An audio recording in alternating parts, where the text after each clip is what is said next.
Mims. He is a Gloucester Township resident and he was nominated by the mayor, David Mayer.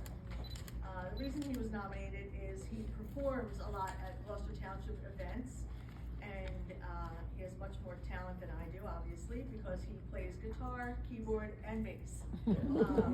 Started all of that, not surprising, in the church, you know, when he was at a young age, and learned all those things. Asked him about singing, No, not quite. I can't even do that. He's the proud husband of Ursula for the last 22 years, and we talked about that a little bit yesterday, just saying it's nice to hear couples that are together for periods of time, because, you know, we don't see that as much as we should in this day and age, so it is nice to see, and it should be reported. And his wife also helps with the Lee Mims production, since he does a lot of his talents and different things, so she helps to manage all that stuff for him so that he can spend his time performing and working. We definitely do that too. He has two boys that he's very proud of, Adon Lee, who's 17, and Adrian, who is 14. He's been a police officer for 21 years. Started in Chislehurst, they moved to Georgia, and his wife wanted to come home.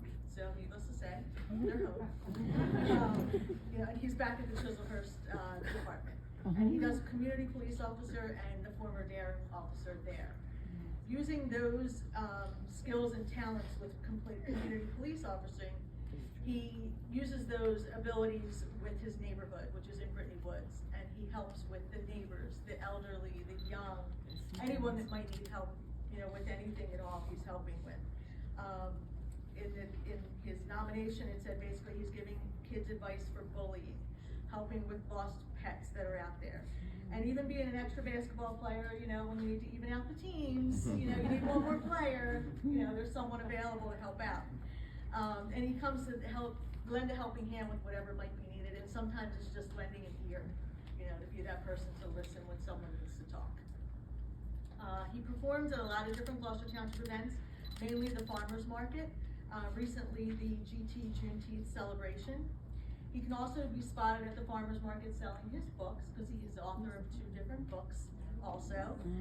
So the one is 365 Days of Happiness Through Preparation, Perception, and People, and that is used by the field officers during their training, in the police trainings.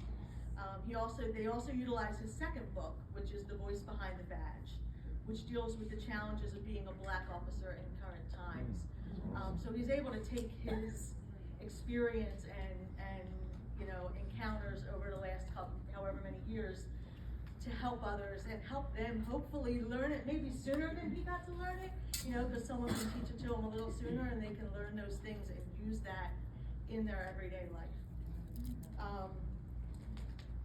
And it helps them to relate to others and care for people with respect and understanding. So it sounds to me, I wouldn't mind, he's a good neighbor, I wouldn't mind him coming to my neighborhood and helping out and being involved in the neighborhood, but it's nice to see that there is a neighborhood that is able to take him and embrace him and utilize his skills and his abilities and his want to help.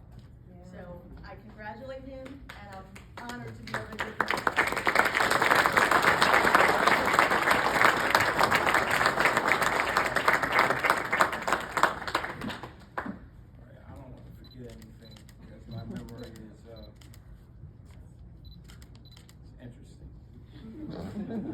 So, I'm just gonna go in order to bear with you real quick. You think being in front of people, she can attest to this, no matter how much you're in front of people, it's always new, like every time. My son said, well, Dad, you do it every day. I'm like, well, it's not 70 or 80 people, it's like 1 or 2 people. I like quotes as well. I'm just gonna copy off the last 2 people that seem like that. And by 47, well, I'll be 47 in April, I've acquired a little bit of knowledge enough to repeat some things. So without unity, I say there is no community. So I'm kind of a nerd, so if you actually look at the word phonetically, take unity, there's no community. Yeah, it's like geek stuff, I get it. And I learned that from my parents, and this is where, I forgot who said it, but you get a little touchy-feely the older you get, like the rock hard dude, it softens up. because things happen. You lose people. My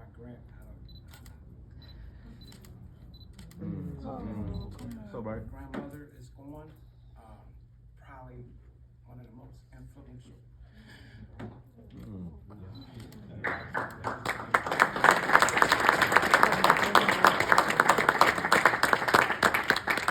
wife's not gonna let me live this one down. I've only teared up maybe 5 times. But that's the reason they tear up, because that lady, you know, when you get to that point, if you haven't, it feels like no other feeling, because you can still hear these folks. Like when you're about to do something, I'm raising my boys, do little things a little different. Old school, that old school, that. It works, but it does some damage in other places. So I can hear my grandma, that Siri, tell me I was raised. My grandma, you know, she was really short, and she would tap me, made me feel tall. I'm only like 5'8.5". She would reach up, and when she felt my temper coming as a kid, she would tap me. And when I'm raising my kids, and everybody knows teenagers can get you there. And I can feel her saying, "Nah, don't do it like that. Don't do it like that." So them two big head boys stand up. All right then. It's not the accomplishments of degrees that count as you get older. It's your kids. Like when you go to the school and they're like, "Let me tell you how much I love these kids," and I'm like, "What did they do? Can we just get that one?" But it's never what they did. It's what they want them to keep doing. They're such an inspiration to me. I learned this as a kid, the whole community. I'm sorry, I'm taking a lot to gather myself, because that whole grandmother situation, still dealing with that. She's only been gone like 2 years, and I lived with her my whole life.